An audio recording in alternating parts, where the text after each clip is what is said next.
Yeah, that's me right there. Can't stop.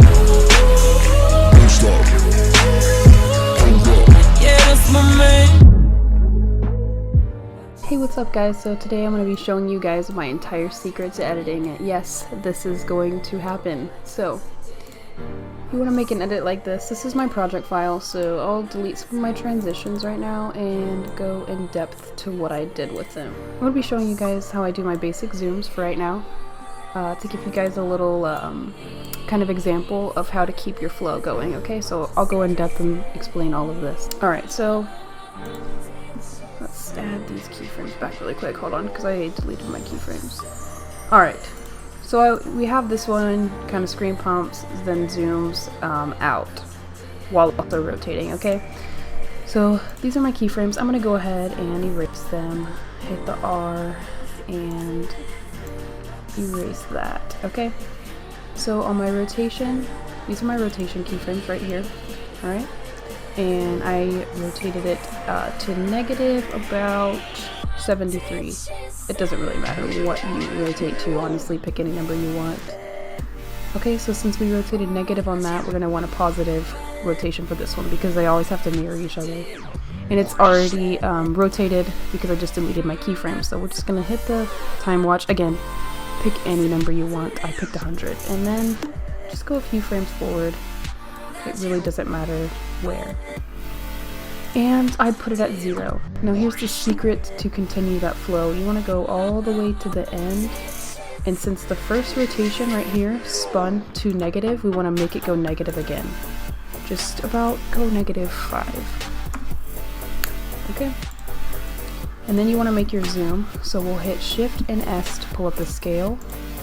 Since it zoomed out, you want to start this one zoomed in. Remember, they always have to mirror each other, so if you zoom one out, the next clip has to start zoomed in. If you zoom one in, the next clip has to start zoomed out. You want to go around. I usually, when I have a clip, I usually try to get where it zooms out, like where you would adjust it to zoom out, right about the middle. But since this is 2 beat drops and I had another one kind of zoom in that was black and white, we'll put the keyframe right here. Probably zoom in into about 140. It really doesn't matter, guys. Honestly, I choose my numbers by what I see up here, not by what's down here. So we'll just zoom it out a little bit more. Alright. And this will keep your flow going.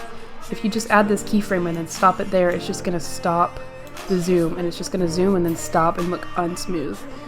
So you always want to add another keyframe at the end and make it continue to zoom out just a little bit more, not too much. It was at, let's see, 140, and I brought it down to 126, okay?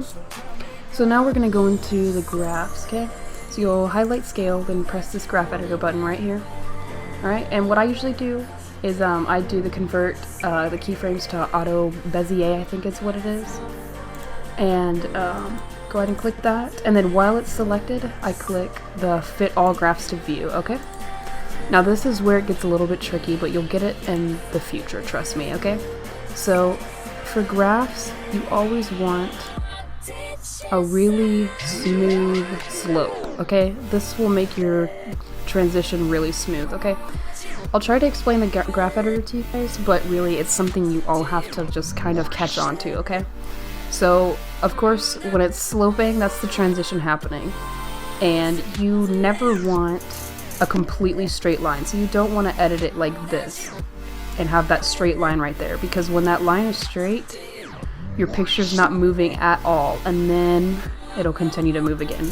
So you want to move it up a little bit more, where you always have that downwards, or in case if you're doing a zoom in, an upward slope, just a small one to the last keyframe to continue that flow. And you always want a slope like this. And if you are working with big numbers, because this one right here, I zoomed it into 250, sometimes I'll zoom it into 700. If you're working with big numbers, you'd want a tighter slope, okay? So you'd want something like this. That'll make it zoom out a lot faster. So the bigger the slope, the longer the transition will take, pretty much. So usually about here is a good setting, just like that. All right, and then you're gonna want to do the same thing with the rotation. Check it out. It's the same thing. Just bring it over and make it look nice and pretty, just like that. And boom, you've got a clean transition. And these graph settings and the way this works with everything. You can do slides with it. You know, I do have a slide in this edit that I can show you guys. This slides down. Okay, so I'll show you how I did this one right here. Alright. So when you want a clip to fall, like I did on this one where it kind of just fell down like that, it's a little tricky. So if you go on your clip and you press U, all the things that you have animated will come up, okay? So for my position, here's the graphs for it. Now I'll try to explain why the slope is like this, but if you already know how to work the slopes, you'll understand. So right here, I didn't really want it to move too much, okay? That's why I pulled it all the way over here. But then when it gets to right here, that's when it really starts to fall. And I pulled this up like that because I didn't want the whole transition to be all the way over here. If you were to pull this down, check it out. You see? Brings it right back up. And then they kind of just fall on top of each other and it looks ugly. So really, you can kind of adjust your slopes by scrolling over to see where it would be when you move it, I guess. So yeah, that's what I did with the position. It's really confusing, I know, but that's just how I do it. And the rotation, because see when it kind of falls, it looks like it really just like falls and it rotates a little bit, just kind of drops. I kind of did the same thing, see? But this one's not pulled up that way, it's down. Because I didn't want it to be straight, because you never ever want a straight diagonal line. It's very ugly. Makes your transition look like crap. So I just did a minor adjustment, just a minor one, and it really went a long ways, okay? So you want to do that, and but I'll show you my actual slide transition right here. Here's where I have one. All right, so again, your little keyframe space doesn't really matter. You don't really need a whole lot of space to work as long as you can get a clean slope. So this is what my slide slope looks like, okay? Again, like I said, you never want a really straight line, so even from the beginning it's kind of sloping downwards into the transition slope. And it slides, see? And the slides work the same as any other transition. You have to mirror them. So say this one is, you know, the usual, it's 960/540, that's the default. Okay, so I slid it to the left, which made it officially negative 1551. So since I ended negative here, you want to start positive on this one. And again, I just use random numbers. I always make my numbers big, never small. You can do small zooms. It's completely your preference. However you like to edit, just do that. Your slopes and everything will look the same no matter what size number you use. So yeah, you start this one off positive, and on this one, the slope will be on this side. And again, you're looking for that same shape. And that's really all there is to it. The rest of it is really just your creativity level, adding what you think would look good, what you think adds character to the edit, whether it be creating your own colorings, doing this cool text stuff that I did,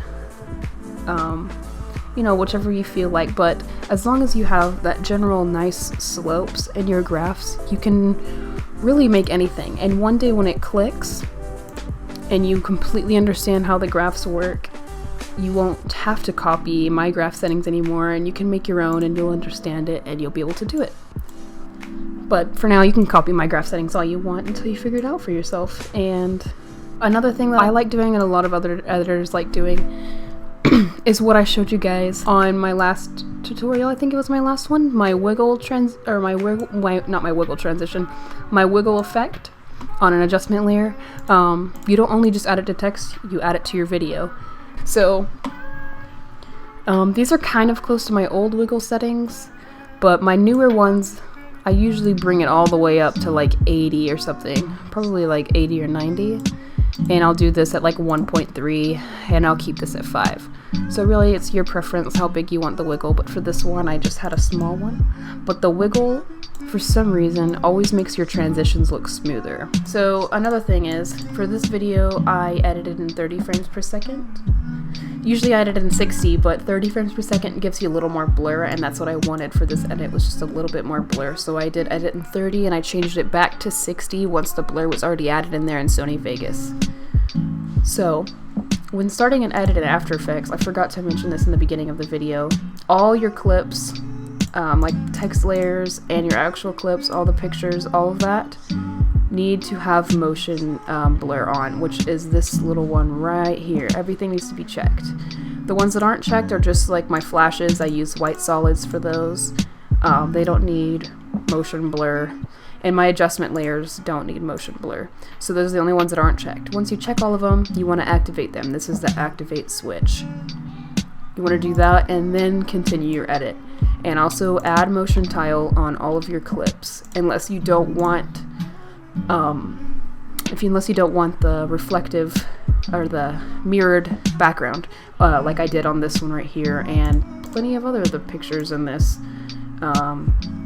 If you don't want them mirrored, then you don't need motion tile. But if you do want all your transitions to have the mirrored edges, like pretty much every edit has, you're going to want to add motion tile, and that's really all there is to it.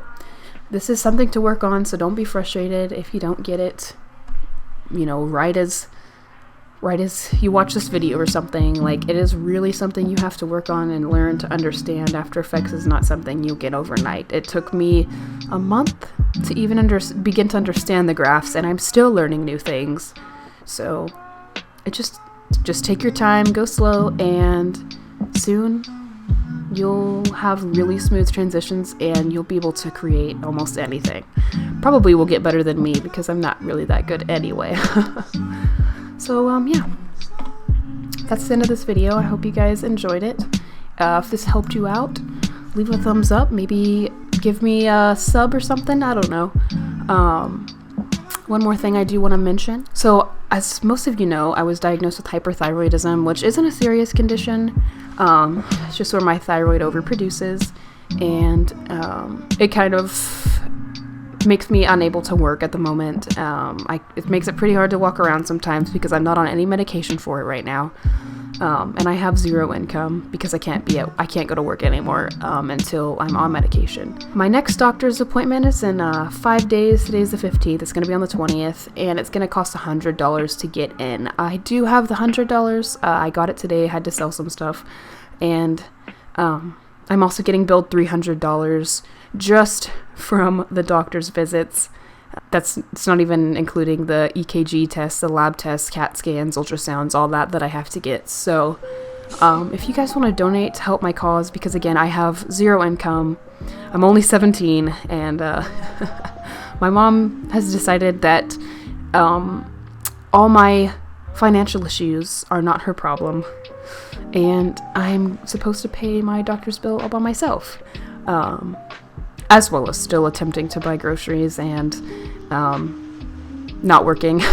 So if you guys would like to donate to my cause, I'll leave a PayPal link in my description. If any of you would like to donate, even $1 will help me, because I'd really like to get all this medical stuff out of the way and start going to college and, you know, start my major as video production and editing, because that's what I'm going in for. So if you want to donate to help my cause, that would be great.